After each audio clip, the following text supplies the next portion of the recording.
Hi guys, LBC gets some very interesting callers, and this week, one of the weirdest yet phoned in to attack Keir Starmer and his band of communist rebels and idiots.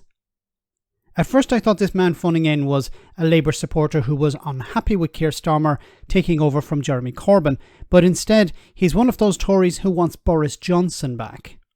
He also claimed that Liz Truss was removed before she had a chance to do anything good. Completely unhinged. Have a listen.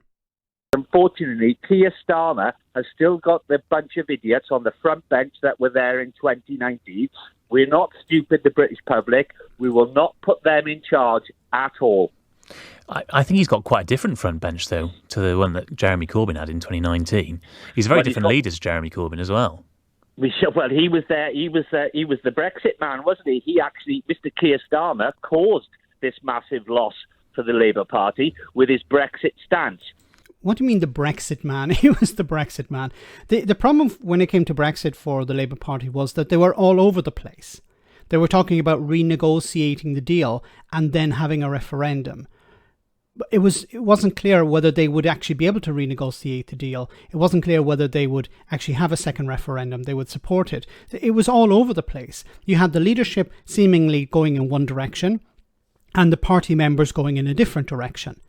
So the message on the doorstep was confused, while on the Conservative side, the message was very clear. We're going to get Brexit done. That's it.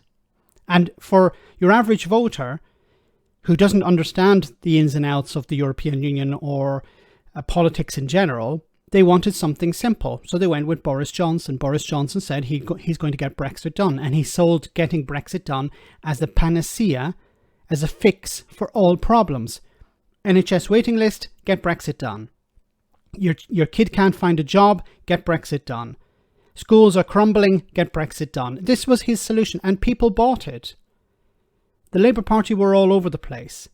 The Conservatives were focused like a laser. It was a lie, of course, but they were focused, and that's what the people bought into. Of course, there's also the issue of Jeremy Corbyn. People were suspicious of him. The Tory media and the right-wing media were completely against him, so it was an uphill struggle. Labour's policies were popular, but unfortunately they were not sold in the right way. He is the cause for this. We do not trust this man. He changes his colours more times than a chameleon. We don't What about Boris Johnson? What about Liz Truss? Liz Truss used to be a Remainer. As soon as the vote came in, she became a Brexiteer. And I never heard anyone on the right complain about that. Trust you, Labour. We know what you are. We won't vote for you. What about Rishi Sunak then, James? What do you think of Rishi Sunak? Better the devil you know than the devil you don't. Liz Truss wasn't given the chance and the markets got rid of her. Unfortunately, we weren't given the chance because the banks and the markets decided she was to go before we were to have that chance. And if what chance? She was an absolute disaster and she only lasted 10 minutes. Do you think things would have improved if she had lasted 12 minutes, if she had lasted an hour, if she had gone on for the next 6 months? If we had Boris Johnson in again, I would, without a doubt, vote for that man. So you'd vote for Boris Johnson? Yes, I would. Boris Johnson isn't even an MP. Boris Johnson resigned. In disgrace, I might add. But you want Boris Johnson back even though he has resigned. Boris Johnson's not going to be an MP anymore. Parties number 10 during COVID, and you vote for Liz Truss, who crashed the markets. But she didn't crash the market. It was her policy. It was but they were reacting to her policy.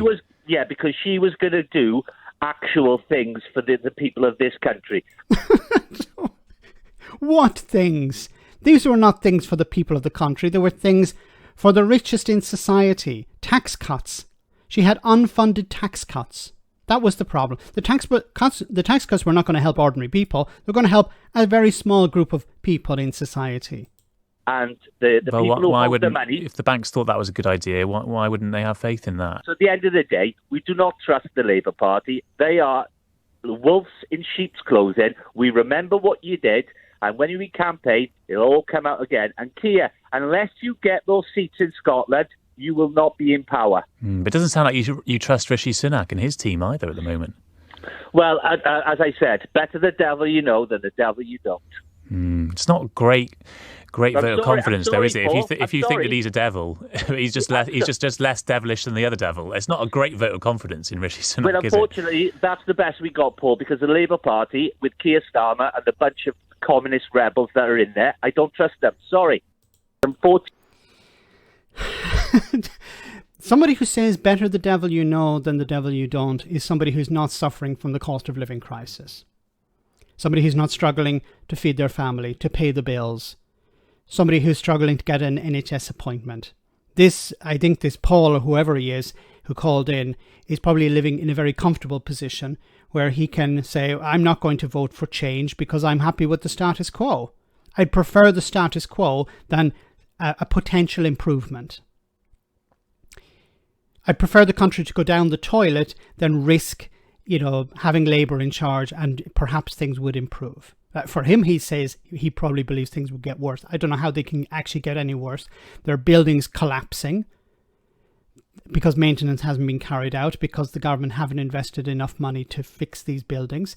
The NHS is on its knees. There's a record number of people using food banks. I presume Paul isn't one of them.